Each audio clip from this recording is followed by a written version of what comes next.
Hi, guys, and welcome to episode 4 of Honestly Alice. Woo-hoo. Okay, so you know that this is a very special episode, not because it's the 4th one, but because I'm starting a new series called Honestly Ask Alice. Okay, so how this goes is every 4th Wednesday of the month, I answer questions that you guys send in. So massive shout out to everyone that sent in their questions this time. But before I get started answering these questions, are you comfortable? You know, do you have pen and paper? Do you have some tea to sip on? Because as much as I know that you guys love to hear my voice, because, you know, I like it too, in my opinion, you know, this is Honestly Alice, but I thought, you know, today I'd just do something different. And I'm not only going to be the person, see, it's so early in the morning, and I'm doing this just, anywho, I'm not going to be the only one that is going to be answering these questions. Today I have my good friend, Geo Derice, who is going to help me answer these questions. And if you don't know about Geo, I'm about to make you a Team Geo fan, because Geo, wow. But before Geo comes on, he is the author of The Thirst is Real, which you can find on Amazon or Kindle. Get it, today. If you haven't gotten it yesterday, get it today. He is a life coach and a motivational speaker. So, ladies and gentlemen, he goes by the name Geo Speaks. I present to you, Geo.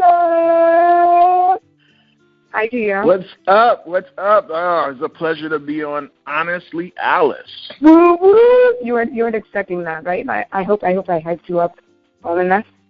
You did. My head is kind of big. It's a good thing that no one can see us. Praise God.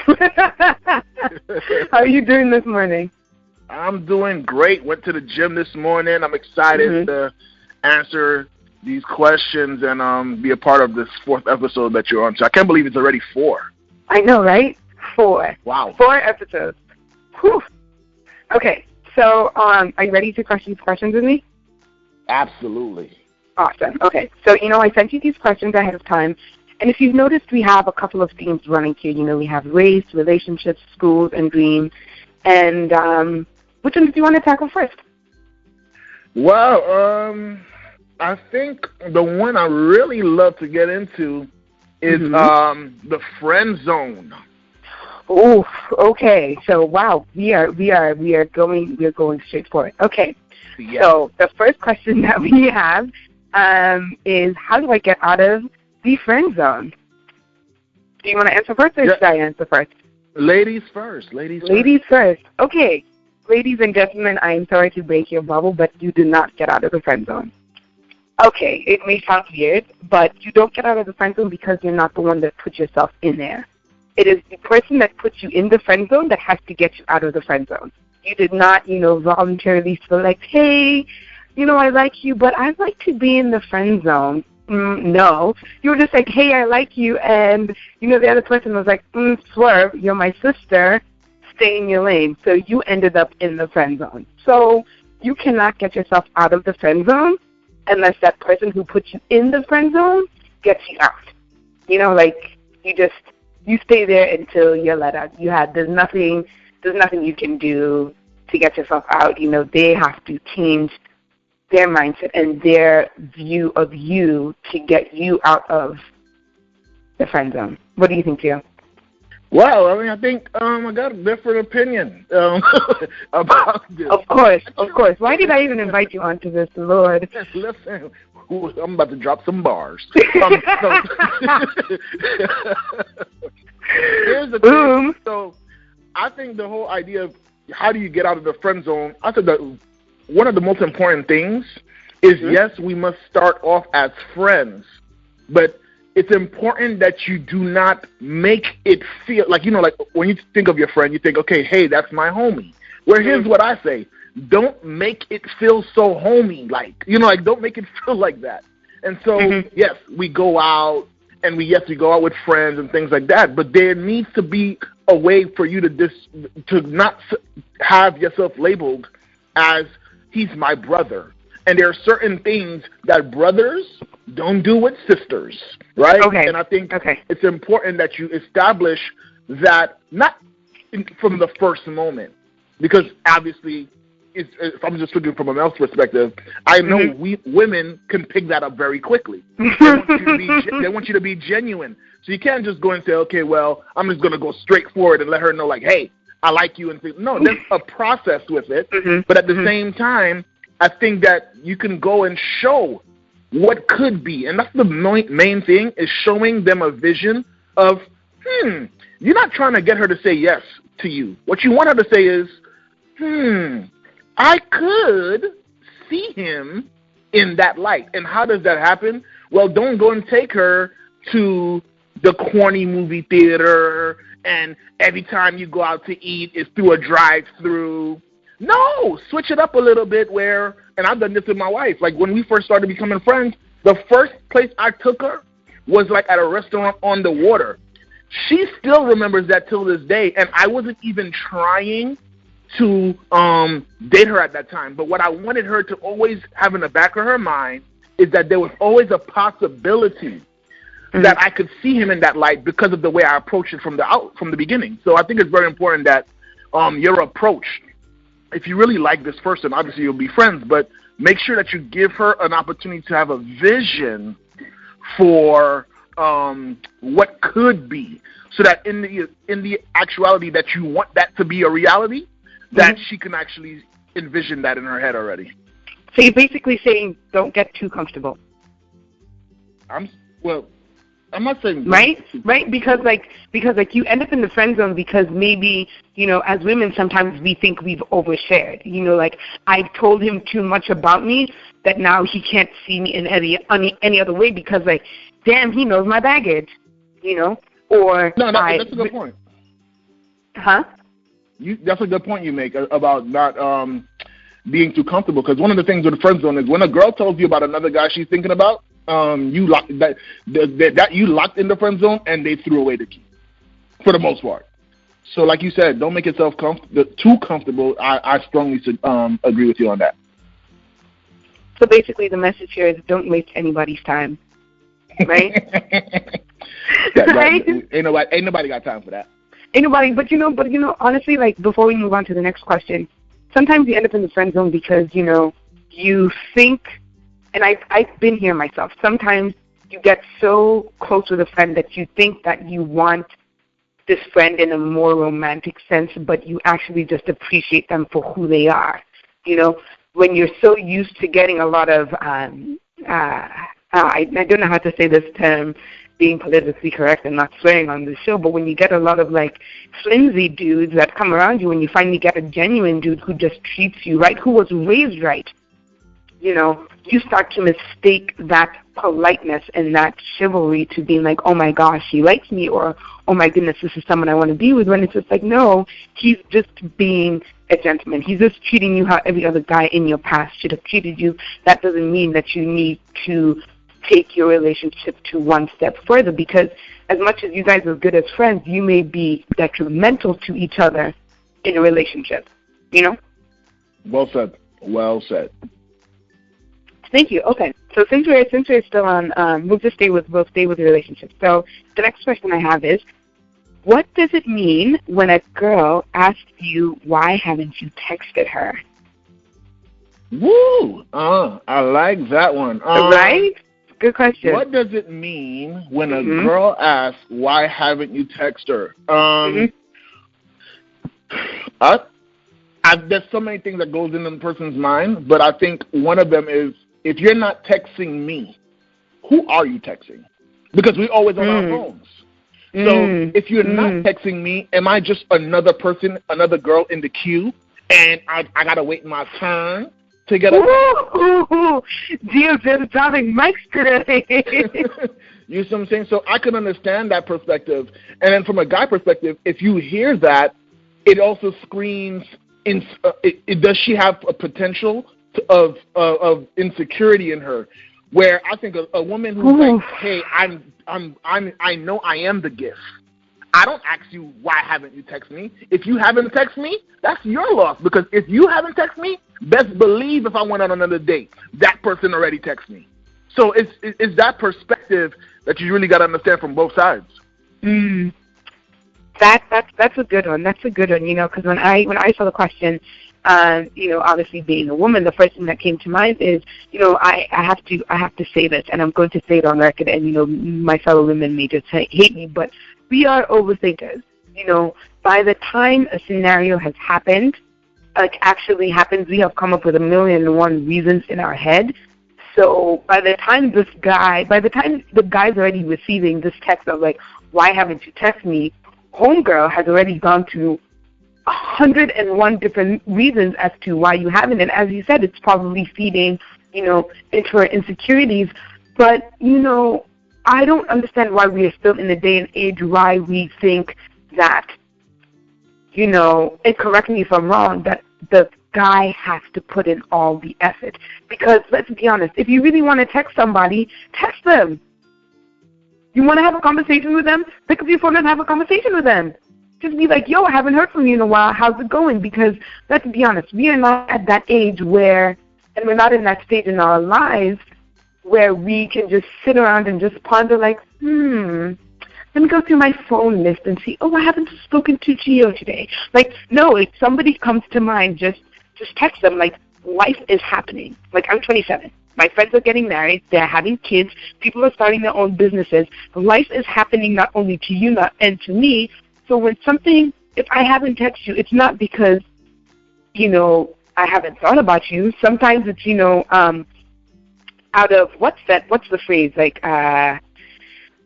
you know the phrase I'm talking about? It's like out of thought, out of faith, out of sight, out of mind. Out of sight, out of mind. So it's like sometimes you just get so caught up that you don't have that time, and it's just like, I want to respect your time and I want to have a conversation with you, but I also don't want to have that like, hey, how's it going? Oh, I'm good. Sorry, I'm busy. Can I hit you up later? Why'd you hit me up? Like I'm not going to be more pissed that you hit me up and then you're telling me that you're going to hit me up later. It's like those people when you call and you pick up the phone and they're just like, hey, can I call you back? So why'd you call me? You should just call me when you had the time to talk, But maybe that's just me. Maybe it's the Alex who values the conversation and actually, like maybe some females are okay with it. But, again, this is honestly Alex, and I'm just speaking my opinion, and I'm stating this is my opinion. These are not Geo's opinions.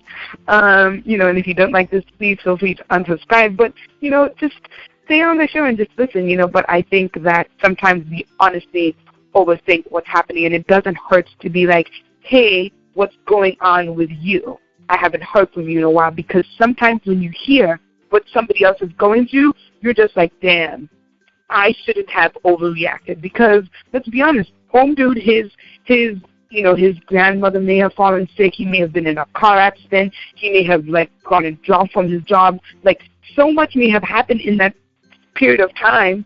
And here you are sipping and moping in your own feelings, being like, oh my gosh, why haven't you texted me? Life happened. Yeah, I think and I took my teeth. I think that, there's so many rules. Mm-hmm. I got to wait 3 days. I got to wait 24 hours. I got to do 72 hours. And what ends up happening is if we all, it's your relationship. Mm-hmm. But you're living by everyone else's rules. I think that if you want to go and be in my relationship, you got to be in the relationship. And I think that's the biggest thing. So I think everybody has their own way to go about things. Pick a system that works for you and do it. Okay. So one last question in relationships, and then we'll move on. Okay, so this question came in. I'm dating this guy and things are getting serious, but we've spoken about marriage. However, I want to prenup, and how do I bring about this conversation? Okay, before you answer, you could definitely go for that one. Honestly, if you are serious with this guy and you have not yet brought up a prenup by this point, that's not the guy you want to be with. Because these are conversations you have before you ever get serious in any type of relationship. Do you want a prenup? Do you want kids? Do you want marriage, or do you want partnership? There's certain conversations that happen in every relationship before it gets serious. Before you meet the family, you have already, gone through your checklist and ticked off things to be like, yeah, you know what, we coincide.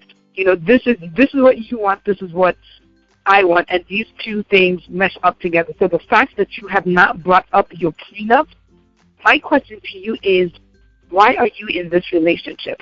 Are you in it because people are telling you you're too old, you should be married? Are you settling because this is the friend that you had that has always liked you, and you're just like, well, since I have no other suitors, I might as well? Like, the reason that they don't even know that you want a prenup, but you're comfortable enough with asking me, who doesn't even know you, something is off. Something is very off. But that's just me. What do you think? Well, I think I have multiple thoughts about this. Well, number one, as we think about prenup, now I do understand the whole concept. I'm in the thought process of to become one, right? And so yes, you might have your stuff and I have my stuff, but I don't really think when it becomes one, it's ours. Now, I do understand the mindset of, well, I accumulated all these things before you. And as a result of that, I don't think that all this hard work and labor and connections and all these things that I've acquired should be on the line. Should be shared. Should be shared, right? If something goes wrong. Now, things happen. Things do happen. I do also believe that if there is no plan B, Will Smith said this before. He says, I don't have a plan B. I only have plan A. And when there's only one choice, then you have no other option. So my concern with the word prenup is not so much even, sharing of the things. It's the fact that we are already speaking into existence that there's a possibility the relationship could end. And that's one of my biggest things with it. I don't even care about the money. Have your own money. As a matter of fact, I have the Steve Harvey philosophy, which is everyone should have their own checking account in the relationship and their own savings account, and then one joint account where we do the things that we're supposed to do together. That's my philosophy. So then when my wife goes ahead and spends money on H&M and Forever 21. Shout out to Marsha. Shout out to the wife who's at work right now. But, the biggest thing is when she buys all those things, I can't say nothing because it's from her account. She's not taking away, my cable bill is not going to be cut off.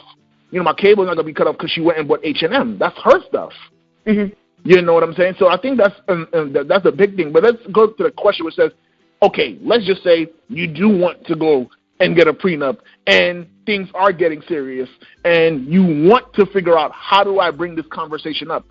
You're going to have to go and realize the argument is going to be what's mine is yours, which is to become one.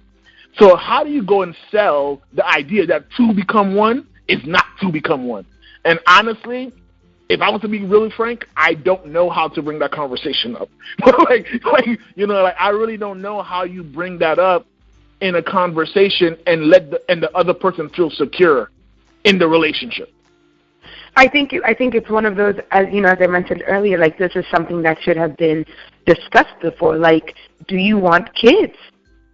It's a very valid question. When you, as you said, two are becoming one, therefore, what you want and what I want has to align. You should not end up with somebody who wants something very different than you. If you want kids and you are with a man who says that I do not want kids, sweetheart, that is not the man for you. Because you know what? You are going to resent him for the rest of your life because you're not getting what you want.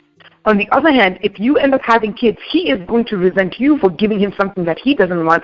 And then, something could happen down the line and then he can go like all types of ape crazy, on your kids or just leave you to be like, well, I told you I never wanted kids. That could end up destroying your marriage down the line because you're now introducing something into the marriage which was previously stated that I don't want kids, so when I think about prenups and, you said it very well, it's like you're already one step out of your marriage.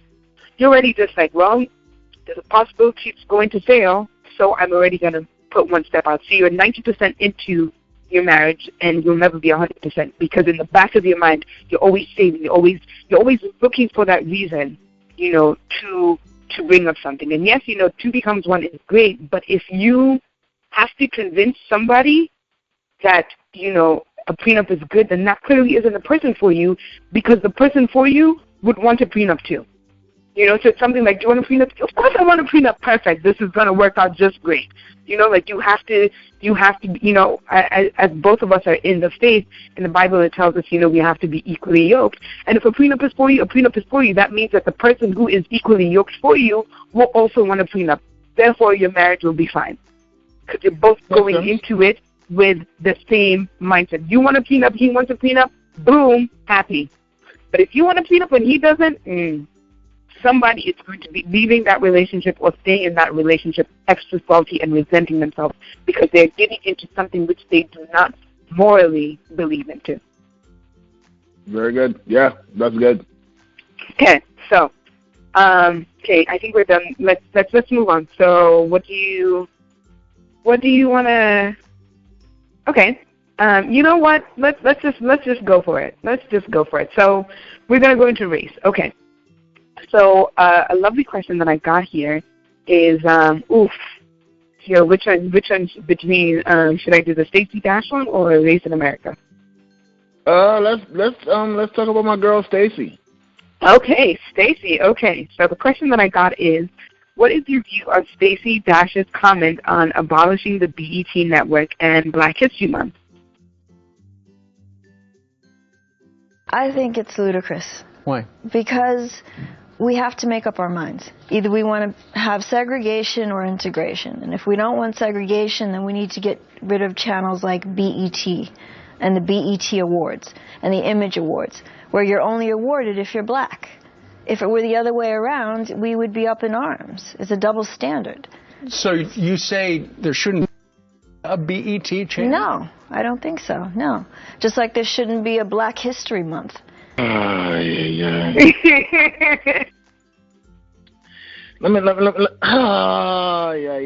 Okay. I'll go for it. Go ahead.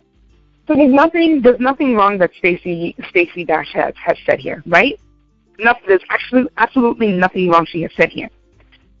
What I think the wrong that she did was how she delivered it.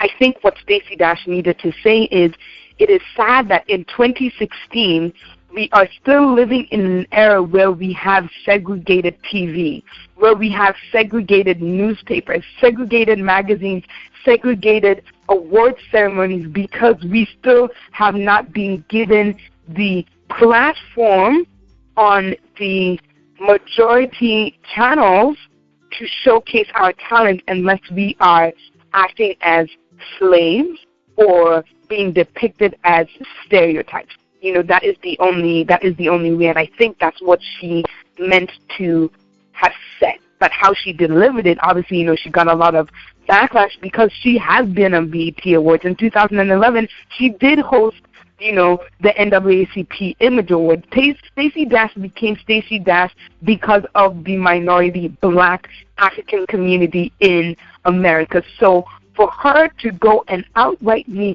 bash the people who created her career, I'm sorry, Cutie Pie, and then you want to say this on Fox News? Girl, bye. You know, but yet it is sad that we are living in a time when we do still need segregated channels. You know, not only do we have, you know, segregated channels for black people, but we have segregated channels for women. Like, we have Lifetime, which is dedicated specifically to women. You know, but I'm not trying to pull a whole, you know, all channels matter here. You know, because you know, some people can see it go that way. But I think that's, you know, regardless of what she said, the underlying truth is that it is still sad. 53 years after Martin Luther King had his prophetic dream, we still have these segregated channels. Like, we should not still be, it should not be, BET should not be called BET, because it's like, oh, what does BET stand for? Black Entertainment Channels. You know, MTV isn't like mostly white people TV, or, you know, it's like music television. Everything else, like when you break down what it is hyphenated from, it's just like it stands for something else, but the race that it's predominantly for. But for black channels, it's just like, this is for black people, Black Entertainment Television. But what do you think? Well, I think first and foremost, I'll say that I don't mind saying something necessarily negative about Stacey Dash. I'm married now, so the crush I had on her back in the day is not relevant to this conversation. Happily married too. Happily married. Love you, babe. So the thing is this: what I had a real tough time, and like what you said is, I completely agree with you in terms of it was very well. I think the point she was trying to make, she didn't deliver it well. And I think it's because she left some of the details out. Because one of the things I would say is, don't bite the hand that feeds you. Never. So when you go and start bashing BET, you are on the cover of Jet magazine. You're on Smooth magazine. You are on the game. You are on the game on BET. Come on. So the problem is, for you to say something like that, and your come up was built on the grind of these people building these networks, it doesn't make sense. And so for you to go and make those comments, you would have to address that part too, that, you know what, these networks give opportunities. So for you to say, okay, well then what about New York City is doing something where they have a big initiative for minority-owned businesses? They're trying to push that out there. Well, here's the thing. We all need to find a place to call home. And I think what BET has done and Black History Month and things like that, I understand her point of, do we want segregation or do we want integration? But at the same time, we're like, there's been so much overwhelming things that's happened in terms of slavery and all these things like that, that in order to shift the balance and to create any form of balance, networks like these have to be available just so that there's almost a level playing field. I'm not saying that segregation is right. No, absolutely not. But at the same time, we can't discredit our history and understand that BET gives people an opportunity, and hopefully it gives them an opportunity where I could build up a resume in television to the point where I can get on ABC and other networks. And so I think we sometimes when we see these type of issues, it's like, okay, everybody's talking about the Oscars, so let's go ahead and let me just throw my name in there because Stacey Dash's name hasn't been relevant in a few years. But now all of a sudden, all of a sudden she's trending. All of a sudden she's trending. Exactly. And if that was her purpose, then girl, you did a good job because people talking about you. Because some people said, bad publicity, any kind of publicity is good. The worst publicity is the one that you don't got. So she's relevant now. You don't think Fox News is going to call her again? She now, all of a sudden, they're like, yo, you my BFF. We got you on our face. I think she's actually the correspondent for colored people, or whatever they want to term it. She's the correspondent for minorities on Fox. Like, it's her permanent thing. Who gave her that position? But here's the thing: it's Fox News. It's Fox News. It's not like she went and said this on PBS. It's not like she went and said this on CNN or MSNBC. Like, she said it on Fox News. What were you expecting to come out of Fox News? Like, come on, it's Fox. Absolutely. So she didn't see the setup. You know what I mean? Like, because in her mind. But come on, she was in a movie called Clueless. Listen, I ain't want to go there. I did not want to go there. She's in a movie called Clueless, and if you look at every role she has ever played, from Fresh Prince of Bel-Air to even in the game, she has been clueless. Now, my question is, was her role natural, or did she have to learn it? You being downright disrespectful now. Don't be. No. I'm just asking because I believe, if you are an actor, you should learn how to step into your role, but also step out. Somebody should make a distinction between Stacey Dash, the person, and Stacey Dash, the actress. If I cannot tell the two, the difference between the two, something is amiss. Maybe I'm wrong. I think, and I think more importantly is really to understand that each person is their own brand, and so you won't take on certain roles that alters your brand. So what was her brand? Because her brand, if her brand was I'm very smart, I'm very like that, she would have never taken on that show. But we always have to go and understand that. Put yourself in her shoes. She's going to take on the opportunities that she can get. And if those were the opportunities she got and she made the decision that for the brand I'm trying to build, it's okay to take on this role, then so be it. There's some actors who's like, listen, I'm not going to do it. I heard Kevin Hart said that he would never do a gay role in a movie. And if you ask him that question today, he said, I wouldn't do it. But then at the same time, he also said that I'm not knocking someone who did it. He just said, for my brand, and I have a son and things like that, I just couldn't see myself doing that. And I said, okay, I'm always about, if somebody has a reason behind why they're doing something, just because we don't like the reason does not mean they can't do it. Okay. We'll move away from that, but we'll stay in race. Okay. So another question I had is, hey Alice, what are your thoughts on racism in America and how do you deal with it? Okay. Side note: if this is your first time listening, I am from Kenya. I've only been in the United States for 8 years, so my point of view on racism in America is very different. Because I kid you not, I did not realize I was black. I will repeat that.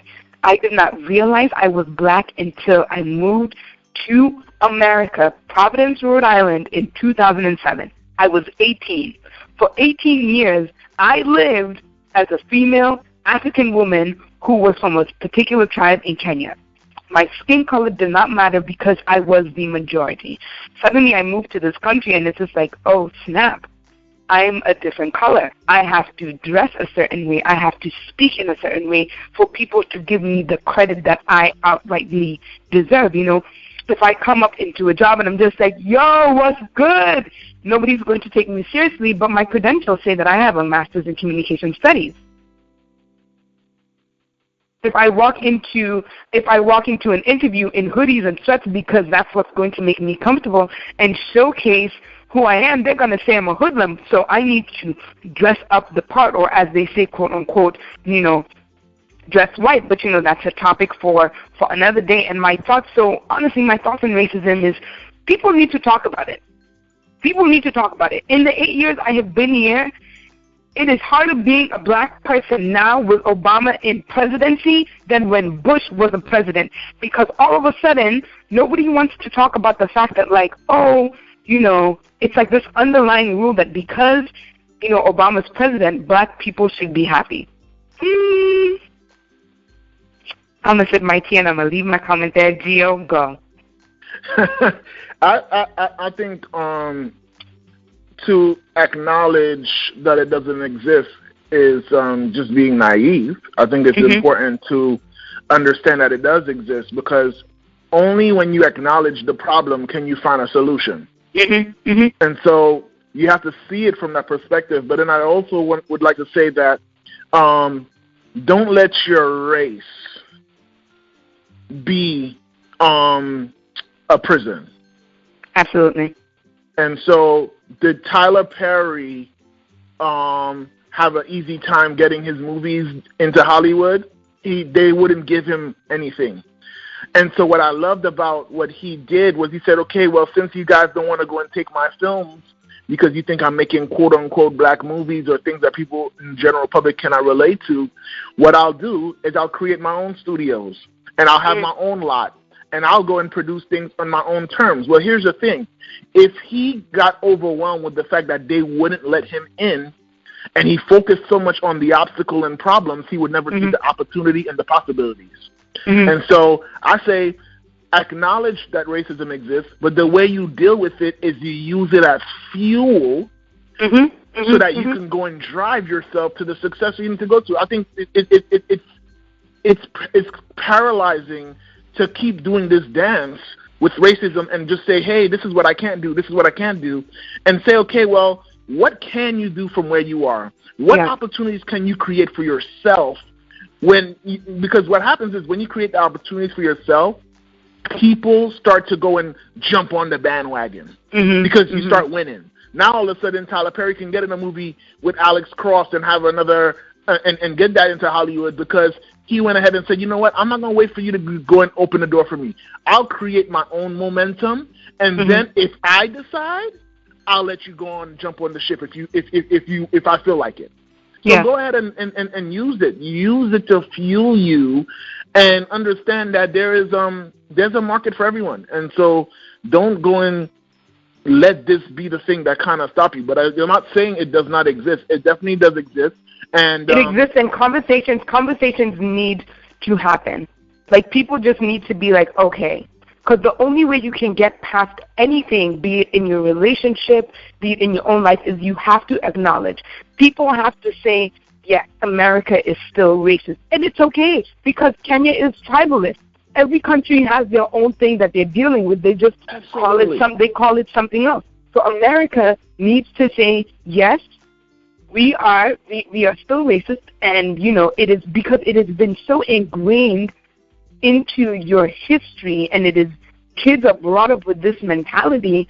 But people also have to realize, as an outsider, one thing I realized is you're coming in and you're fighting a battle that is over 400 years long. People are bitter. People are mad, and people sometimes just need a platform to express themselves without being suppressed. Yeah, I think, but at the same time, you see, the problem is all you're doing is acknowledging, because knowledge is. We always say, okay, well, knowledge is power. Yeah. No, knowledge is only powerful when it's applied. So if all we're doing is, we need a platform to talk about it, and nothing's being done, then you're wasting your breath. The talk should be a spark that opens the door for conversation. So when we talk about, okay, women are not getting the same kind of pay as men, well, if we've acknowledged that, but then there are things being done with the government. President Obama has talked about that. Michelle Obama has been a big advocate for that. There are women who's going out there and they're saying, you know what, if you won't give me a job, I'll create my own business and I'll do it better than you. So this is the things that's going on, but the conversation needs to be a starting point, and it shouldn't be the end. So basically correct me if I'm wrong, Stacey's her comment was actually the perfect opening for this conversation to happen. As outrageous as it was, we are having this conversation because of something so...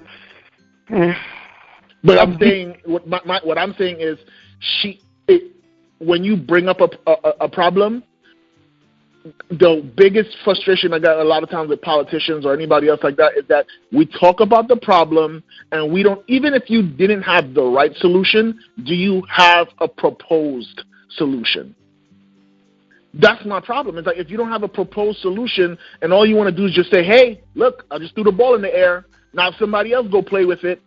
I think that we need to be not just a part of the conversation, but let's do the work to go and see it through. Okay, so to my listeners right now, what do we need to do? Those of us who are in America, what do we need to do? And wherever you are in the world, just apply this to whatever situation you have. What do we need to do right now? Or is that a conversation for another day? Yeah, I think. Wow, I think I kind of dumped the mic on you, right? It's a great question, and I honestly I will say, I heard this one guy say a story. I'll tell you a quick story. A guy was like, hey, you know what? He grew up and he said, man, I want to change the world. So let's say the problem he wanted to change was racism. Let's say that was his example. And so he said, I want to change the world. And he went and he tried to go and change the world and realized the world was stubborn and it did not want to change. So then he said, okay, you know what? Fine. I won't go ahead and change the world. Let me just go and change my state. My state is racist. Let me go and change my state. He tried that. That did not work. Right? Then he went and said, you know what? Let me see who I have influence over. You know what? I have influence over my family. So let me go to my family and try to change them. And the family gave him kickback. And then as he was in his dying bed, he started to think and overlook at his life, like we all do, right? Well, not all, because we're not there yet, but when it comes to those last days, we always reflect on what could have been done. And this man, what he started to think on his last days was, if I had just changed myself, then that would have served as inspiration for my family to change. And maybe my family would have went ahead and inspired the state, and then the state would have inspired the country. And so what I would say is, what can you do from where you are? Can you go ahead and go and say, you know what? Racism exists, but when I see a white person coming, I'm holding the door for the white person, not because they're white, but because they're a person. Drop the race and say, okay, I'm going to just treat him right, and do it yourself. Don't go and wait for the politician to go and create a rule. You start doing that, so at least the one person you came across with can say, you know what, this whole racism stuff, that don't exist, not between me and that guy, that person and I, because that person showed me love like I was a human being. Boom. I think that's where you would do it. That's where it starts. And if we all did that, like imagine if every single person understood that we all represent 0.0001% of this problem, but if we all did it collectively, I think that would be truly amazing. And I think let's not try to solve racism. Like you said, it's a 400-year problem, right? We can't solve a 400-year problem in a day, but we can go and make someone for one day not feel like it was that day wasn't full of racism. Ladies and gentlemen, Geo Speaks, and that was all I have for you for Honestly Alice. Thanks for listening, and goodbye. Okay. We're getting lost for time, so I have one more question, and I absolutely love this question. So here's the question. Hi, Alice. I've been taking care of my grandfather for the last 5 years. During that time, I placed myself on the back burner. I am worn out and tired of neglecting myself and my dreams. I recently decided to make myself a priority, but constantly feel bad because I do not do as much for my grandfather. How would you balance taking care of an elderly person, or anyone for that matter, while still taking care of yourself and your dreams? Yeah. Yeah. That's a tough one. I think when you deal with loved ones, it's huge. That you obviously, I think we want to give honor to those who've really paved the way for us. And I think it'd be a little bit disrespectful to just say discredit what they've done for you. Yeah. But when I hear someone saying that they neglect themselves and they neglect their dream, there's a problem of self-worth there.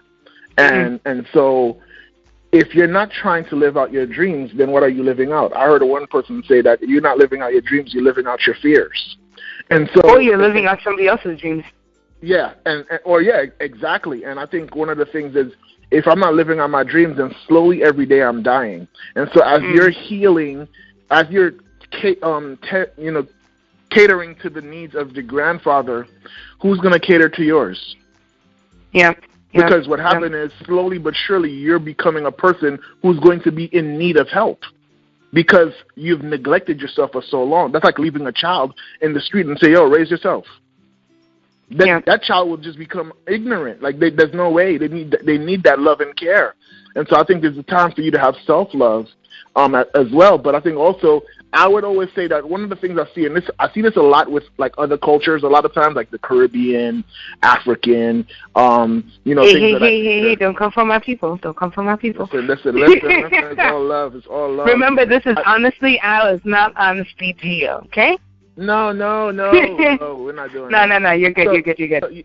So I think the big thing is we always love our parents, and that's important. But one thing I've noticed, and I could only speak for myself, is that our parents' dreams was a lot of times is for our dream to come true. That was their dream. And so, and then one day you'll be a parent and you'll do the same. Yeah. You're going to sacrifice for your child's dream. So if you're not fulfilling your dream, then what you are ultimately doing is the sacrifices they made comes out in null and void. Like it didn't matter. So what does Grandpa want? What does Grandpa desire for him? Like, what is his dream come true? Yes, he's older. He's not the way he used to be. What is his dream come true? And find that out, because you might be thinking you're making his dream come true, and in return, you're living a nightmare, and that was nowhere near what he wanted. But she poses a great question. How do you balance taking care of an elderly person, or anyone for that matter, while still taking care of yourself and your dreams? I think the most important thing is you need to let the people around you know what you're doing.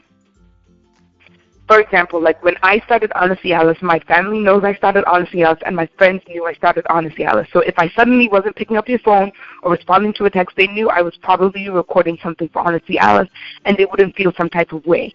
But also when you put it out there, there's more people who are going to support you and not.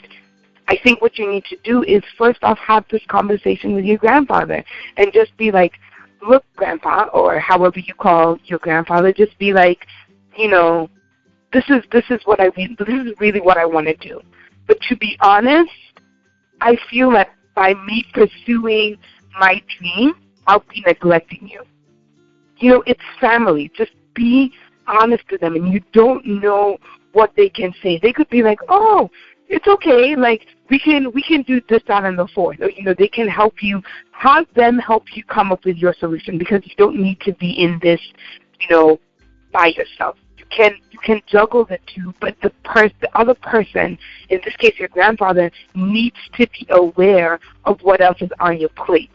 Because if they're not aware, then they're going to keep having you or sending you to do things like you would have before, not knowing that you have all these other side hustles and things that you want to do. And it's, you bring up a good point here that, you have to be aware of yourself and be aware of your dream. And I think this person that has sent us in, firstly, you are in a good place because you have recognized that you have a dream that you are not pursuing. It is a great thing. In fact, you know what?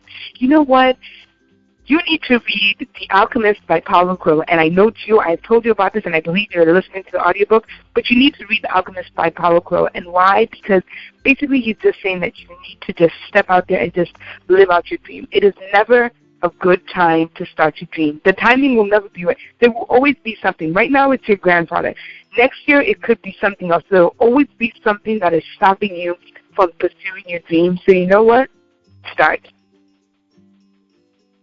Yeah, I think what you said is very important about just having the person aware of it. And I think one of the saddest things is when you have something going on in your life and the words "I did not know" come up. And I think that's where it's like, okay, well, if the person says "I did not know," then I have to take ownership that was my fault for not telling them so. And so, like you said, great plans involve all the people in the plan. Yep. And all the people that it will affect. And I think, like you said, I would definitely agree. Having a plan put together where the grandfather is involved in kind of figuring out a strategy where it might be something where he says, you know what, I just only really need you. He might say, my toughest days are really Tuesdays and Thursdays. Every other day of the week is light work. And it might be something like, oh, I got to go to the doctor on this day, and those 2 days, that's when I really feel your presence. And the other days, I'm cool. Like, I stay home and I watch TV. Like, I'm good to go. And I think that those are the only things that can happen through conversation. That's why I think communication is one of the most important things that we could ever have to really be able to go and find solutions to problems. Yeah, that's really good. Wow. Look at the time, Geo. I want to thank you so much for being here. And, I'm not, even though this is honestly honest, I'm going to give you your 15 seconds of fame. So, I want you to sell Geo Speaks. Who is Geo? If people aren't already Team Geo, which I think they are, but go. Yes. Listen, on Instagram, you can follow me at Geo Speaks. Every day you can go and get a word of the day that's going to encourage you to go and pursue your dreams. And then you can also find me on Facebook.com/Geo Speaks. And my mission in life is to just help you see a better tomorrow. If I could help you see a better tomorrow, then I've done my work. And so let's just have hope for a better tomorrow, because it is coming. And so we want to make sure that we are prepared for what's to come. So again, Alice, I thank you so much for just the opportunity. This was actually fun. This was great to do questions and just hear your thought process on things as well. I learned a few things myself, and I think that was hilarious. Boy! But that's good. It's good, and I think that this is a platform, and I think this is an example of what happens. Don't wait for somebody else to go and hire you for your dream. You can go and be the CEO of your dream. You are a business, and just start building your dream, even if it's very small. I think people need to understand that a seed is not a tree at first. When you plant it, #, the word of the day is sow, by the way. Just plant a seed, and it's small, but eventually over time that tree will come. Wow. That was good. That was good. For all you listeners, I will provide you with every single way that you can get in contact with Geo. Not his phone number, but his Instagram and his Facebook. As he said, no. and his phone number is. I was like, whoa. 1-800-SIT-YOUR-TEETH. 911. That's what it is. But honestly, thank you all for listening. It's been absolutely amazing not only reading your questions, answering them. To those of you that I didn't get to answer your questions, I will respond to you back in a message. Thank you again for listening to Honestly Ask Alice. We will be having this again at the last Wednesday of next month. It's going to be episode 8, and if I pull up my calendar, I should have already pulled this up so I know the date. It is going to be the 24th. So 24th of February 2016, we are going to be having our next Honestly Ask Alice. So start bringing up your questions, thinking about them, but it's been great. This is Honestly Alice. May your dreams become your reality. Bye.